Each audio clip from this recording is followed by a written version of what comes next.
Estoy feliz de tener a un invitado de lujo. Quiero saludarlo a nombre de la carrera de Artes Escénicas UPC y es nada menos y nada más que un peruano triunfador en el mundo entero, ganador de varios premios Tony y que hoy nos acompaña. Él es Carlos Arana. Carlos, y además un viejo amigo. ¿Cómo estás?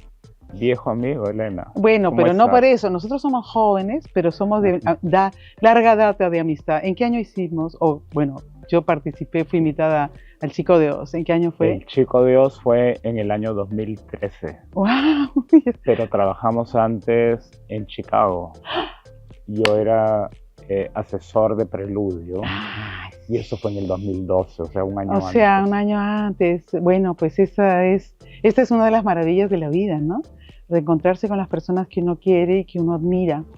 Y cómo no tenerte admiración a ti, que eres un peruano que, de verdad, que ha triunfado. ¿Cómo es que tú llegaste al musical? Porque tú eres un hombre que viene de la empresa, del negocio. Tú has cofundado y eres CEO de una empresa en Estados Unidos y que se ha esparcido, digamos, o crecido a lo largo del mundo, ¿no? Sí, yo creo que la verdad el teatro me ha gustado siempre, desde que era niño. Y como he crecido en Lima, traté de hacer obras de teatro en el colegio, pero era difícil porque no había un poco la estructura de poder hacer. ¿Pero ya eras como productor o tú eres uno de los actores? Hice todo. Ah, mira, yo tenía la vena de productor. Produje, dirigí, era el actor principal. ¿Y escribiste? No la escribí. Y fue un pequeño desastre porque tenía 14 años. Claro, pero ya estaba estaba metido y vino gente a verla al colegio y siempre me gustaba, me encantaba. Y cuando quise hacer, cuando entré a la universidad no había en esa época mucho artes escénicas porque actuar no me gustaba, claro. No era mi interés necesariamente. Claro, pero las artes escénicas son mucho más, ¿no? Es mucho más grande. Claro. No sabía lo que era un productor, no entendía lo que era ser un director, pero productor como lo entiendo ahora, yo creo que hice bien en estudiar lo que estudiaste ser como base también, de ¿no? empresas porque me ha servido más que cualquier cosa para el teatro. O sea, claro.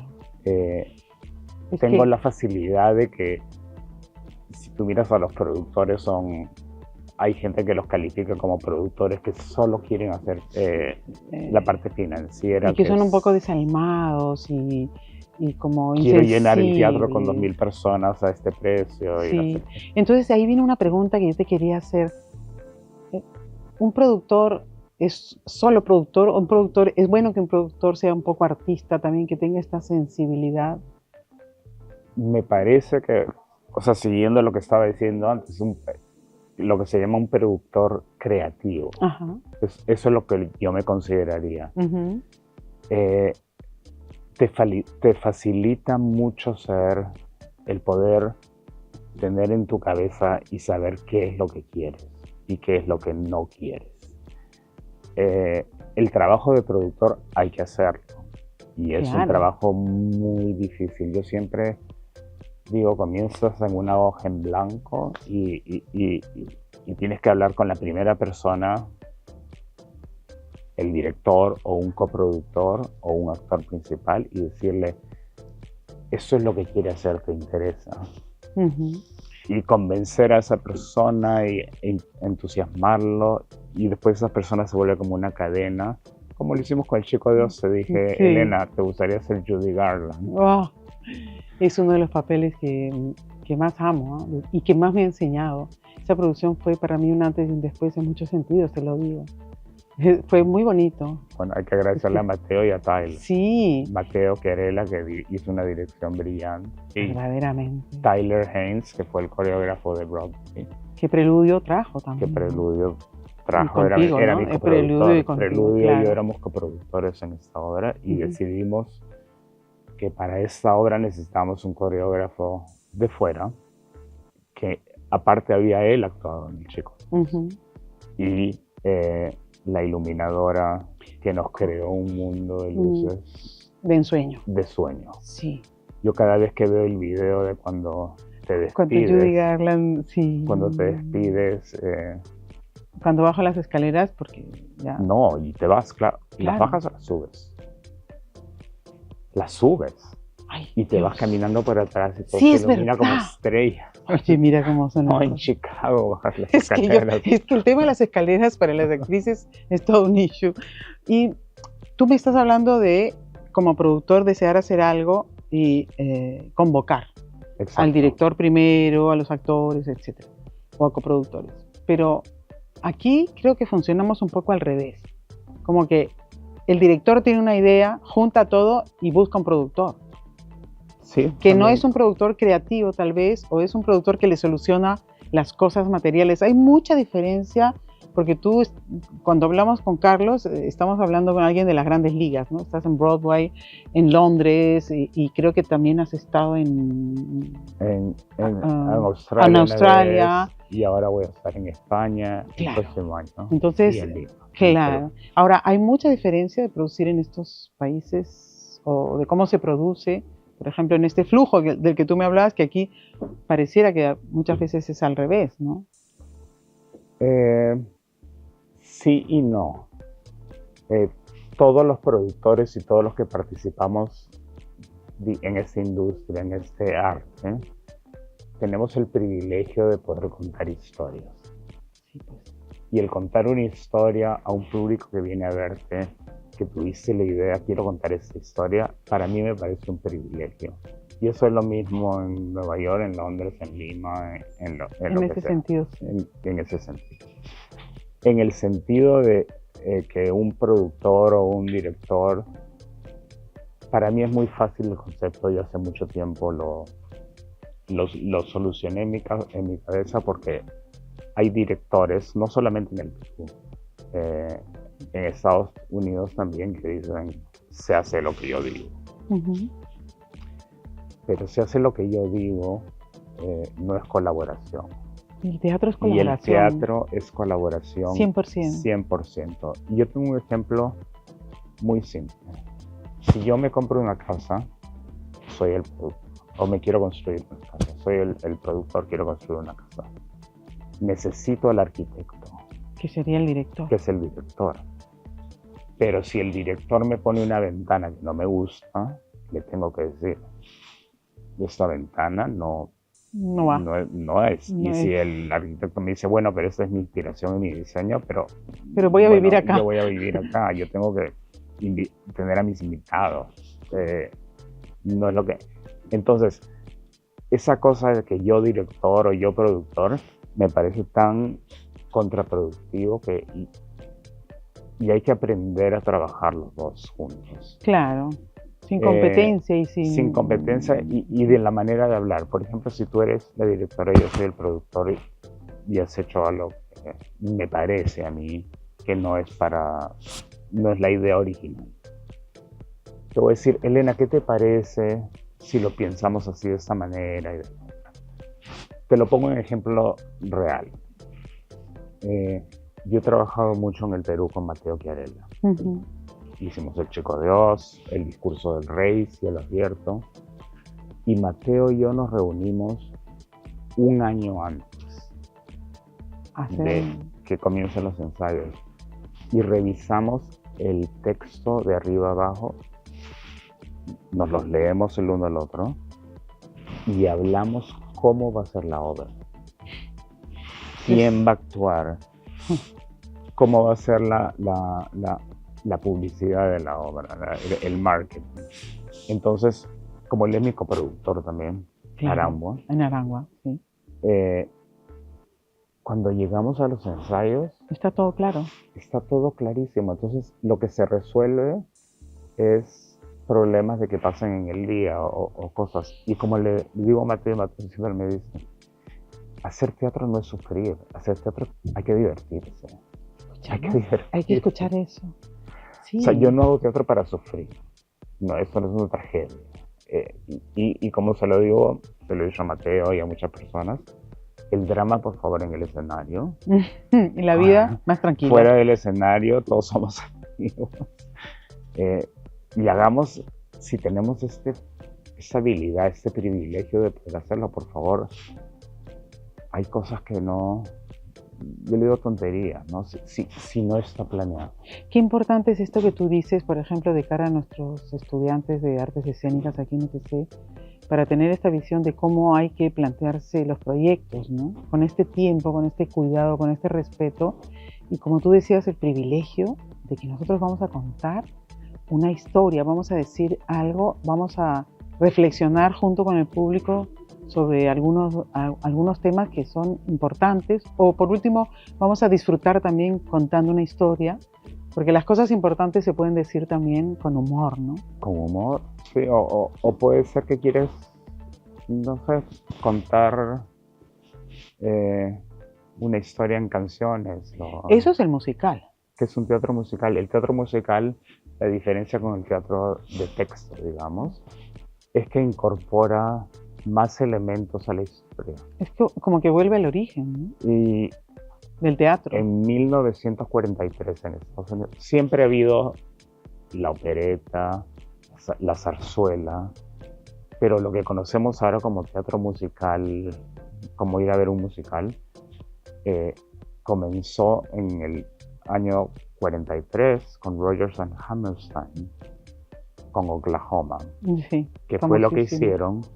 Fui a una obra que se llamaba, en inglés se llamaba Green Ground, The Lilacs, y decidieron agregarle canciones que avanzaran la historia. Claro, que no fueran como un entremés entre la escena y la escena, sino que fuera la historia contada cantando. Que iba avanzando la historia. Y el baile, que lo hizo Agnes de Mille, una coreógrafa impresionante, también avanzaba la historia. Claro. Entonces, esa combinación de baile, canto y contar una historia es lo que es el musical de ahora.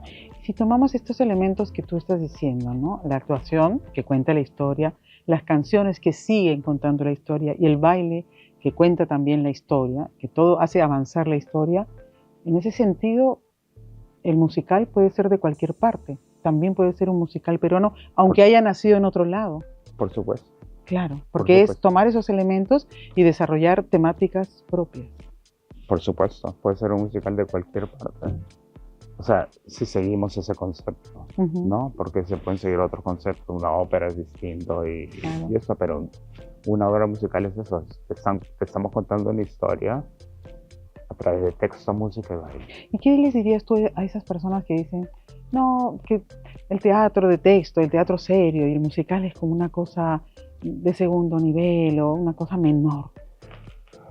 Mira, lo he escuchado tanto, Elena. ¿Verdad? Yo también, yo lo he escuchado demasiado, que me dicen, ay, pero se ponen a cantar. Yo creo que cada persona lo toma distinto. No se han puesto a pensar y analizar, y no tienen por qué quizá, claro, que la canción está contando la historia de la misma manera. Yo creo que los comentarios vienen mucho de que quizá la primera experiencia o quizá lo que han escuchado es que ay, qué horrible, salieron las bailarinas y no me hizo nada, no le hizo nada a la historia.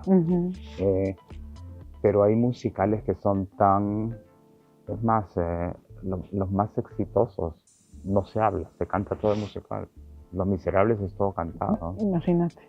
Evita es todo cantado, Jesus Christ Super es todo cantado, El Fantasma de la Ópera es todo cantado. Entonces, de repente es algo personal, ¿no? Porque yo diría que incluso el musical es totalmente exigente con el actor, porque tiene que cantar, actuar y bailar.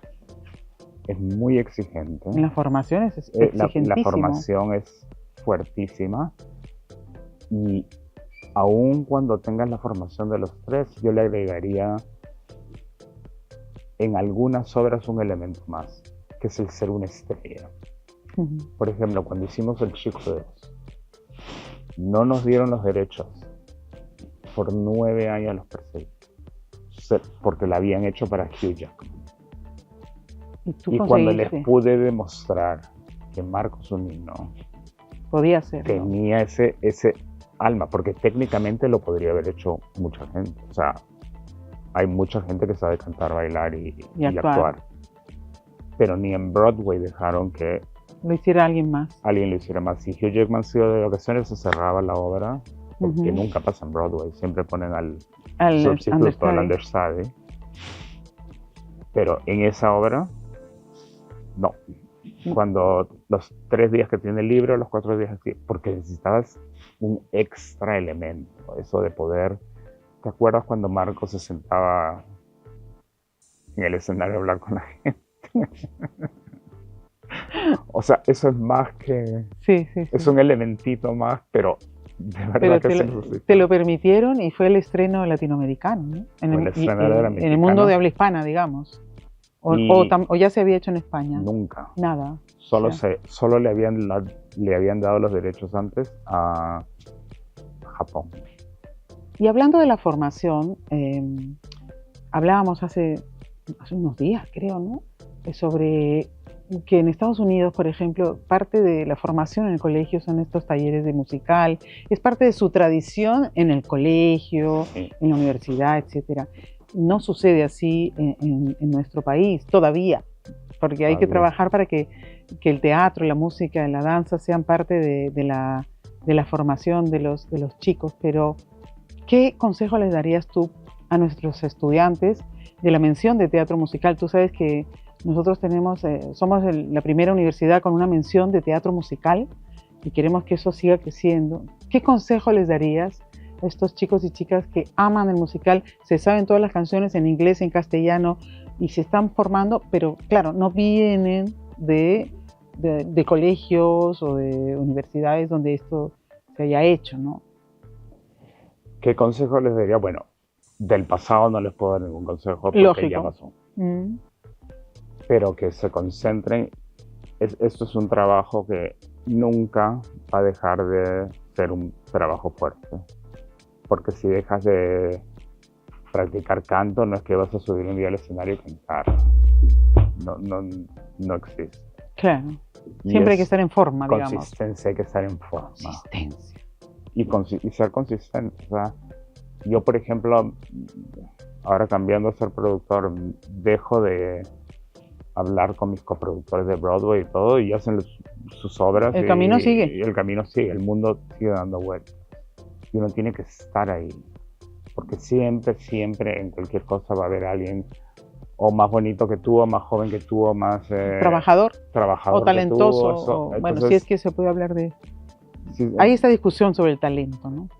Si se tiene o se construye. A mí me parece que básicamente hay que tener talento.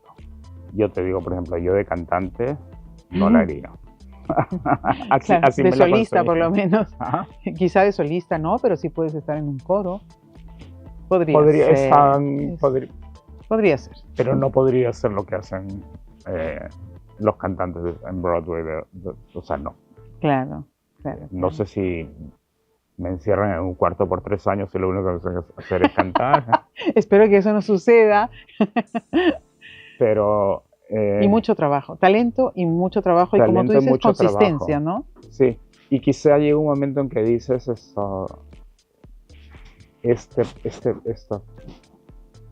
cosa particular de cantar no es para mí, quizá me puedo concentrar más en actuar o producir, dirigir, claro. Todos los aspectos de los que hablábamos antes, o sea, que forman el arte escénica grande. Y que tiene tantas aristas, ¿no? Yo conozco a más gente en Broadway que no son, o sea, los actores son mínimos. Claro, es un pequeño porcentaje de todo el fenómeno. El fenómeno.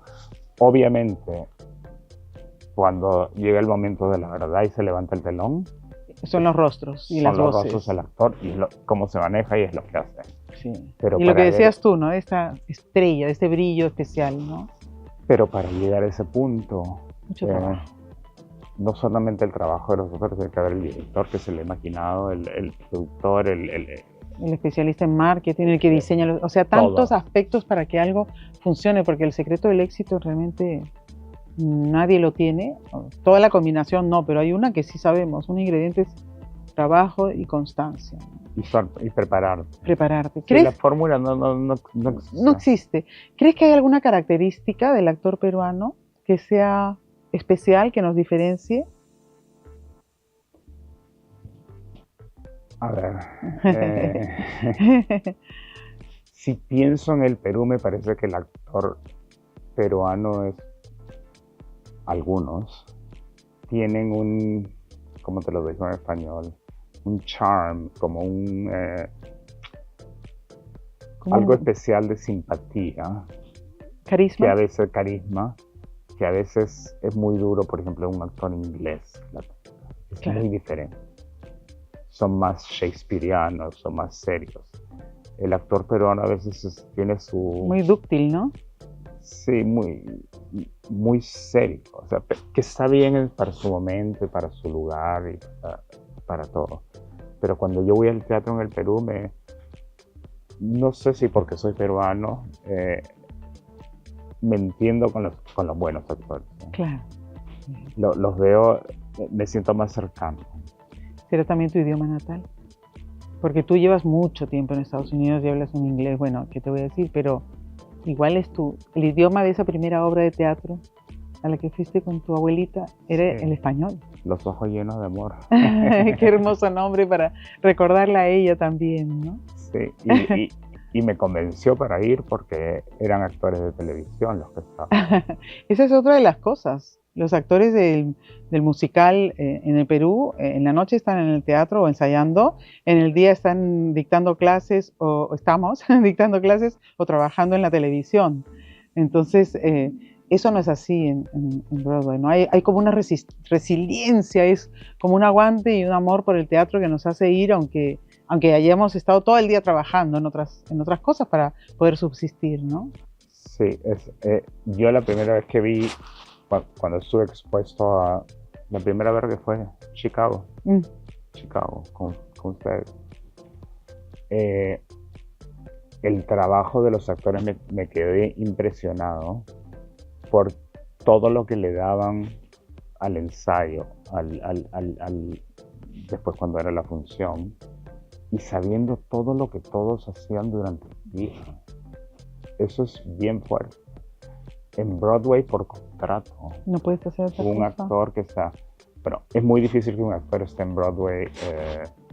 Es que es el top, ¿no? Del mundo también. Sí, si estás en 6 o 7 obras en tu vida, ya es un éxito. Imagínate. Pero cuando estás en Broadway, tienes 8 funciones a la semana. Claro, tienes que estar descansado. Y hay días que son dos funciones. Doble función los fines de semana a veces. Entonces, si te vas a pasar 2 horas cantando, bailando y no puedes hacer otra cosa. Y está puesto en el contrato de actuación que si quieres, si vas a estar en la obra y te sale un proyectito de algo, tienes que ir donde el productor y hablarlo.